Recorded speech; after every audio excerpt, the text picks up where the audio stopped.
Ici la France. Ici la France.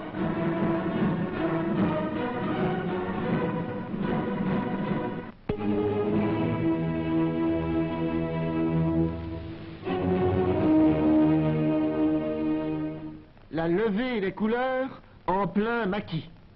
Un drapeau, il y en a de plus grand. Un mât, il y en a de plus haut.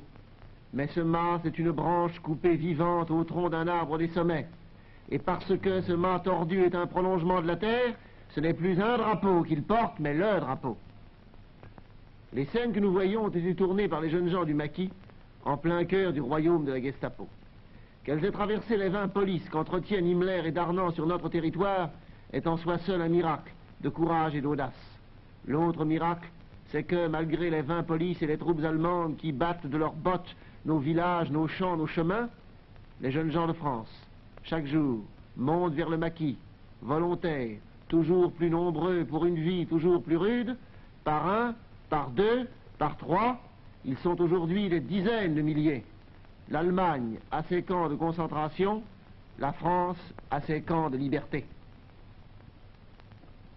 Les nouveaux arrivants bâtissent leur demeure eux-mêmes, demeure toujours provisoire, car si l'ennemi, vous le sentez bien, arrive ici, avec ses grenades et ses automitrailleuses, il ne doit plus trouver personne.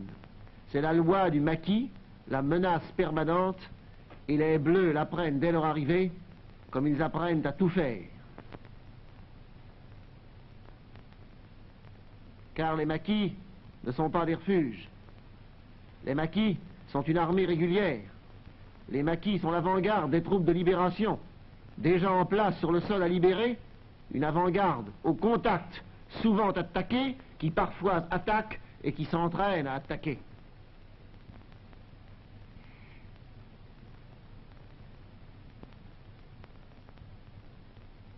Comme il y a des unités motorisées, il y a des maquis motorisés. Oui, motorisés. Avec 3 camions et 5 motocyclettes, et avec une arme pour 5, mais chacun avec du courage pour 10. Des officiers les commandent, qui ont l'honneur de se battre en France en uniforme français. Mais regardons bien l'uniforme de leur garde à vous, et ceux-ci encore sont parmi les mieux équipés. Des culottes rapiécées et trouées, des chaussettes trop minces, des souliers sans graisse, au cuir brûlé et prêts à se fendre. C'est avec ça qu'ils courent, qu'ils manœuvrent, qu'ils rient et qu'ils luttent. La résistance française avait déjà ses journaux comme elle avait ses héros, elle avait ses livres comme elle avait ses martyrs, elle a dit j'aurai mes films, et elle les a eus. Et grâce à elle, vous les voyez, tous, armées secrètes, francs-tireurs et partisans, corps francs des mouvements unis de résistance, organisation de résistance de l'armée, maquis, tous forment les forces françaises de l'intérieur, les FFI, qui, comme les FFL, ont leur Mourzouk, leur Koufra, leur Birakem. Ils ont repris possession de Lambeau de la terre natale, a dit d'eux le général de Gaulle, et devant ces soldats réguliers d'une armée régulière, militaires français soumis à des ordres français, avec lui, comment ne pas proclamer nos armées n'ont qu'une âme, de même qu'elles n'ont qu'un drapeau.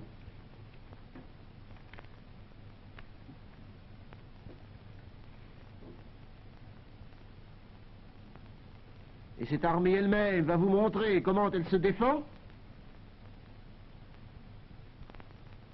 et comment elle entre dans l'hiver. Car comme une armée toujours, les maquis de France ont leur état-major, qui va le moins nombreux possible visiter l'un après l'autre les centaines de groupes sans cesse mouvant dans la montagne.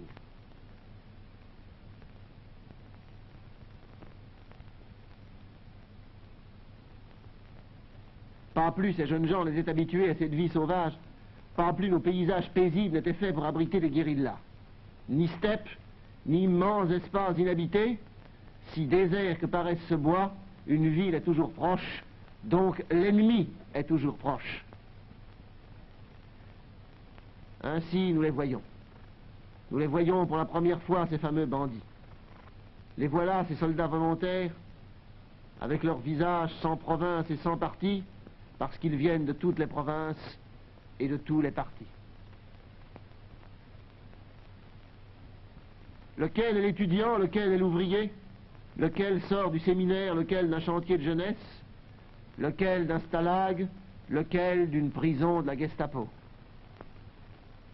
Contre eux, les 20 polices sont en armes. Contre eux, les milices, contre eux, les Waffen-SS, contre eux, les régiments nazis sont sur pied de guerre. Ils tiennent, ils veulent tenir, grâce à la solidarité nationale, ils tiendront. Ils n'ont, pour se tenir chaud, que la croix de Lorraine sur la poitrine. Ça ne serait rien si ce n'était qu'un symbole, mais c'est beaucoup plus. C'est le signe de la complicité générale qui les entoure, car si l'ennemi est partout à les guetter, la terre et ses vrais fils sont aussi là qui les abritent et les nourrissent.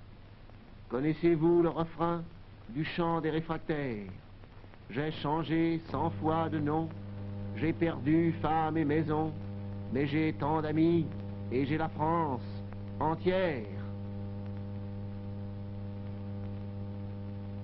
Voyez, ce n'est plus le maquis qui salue ses couleurs, c'est le drapeau qui salue son maquis.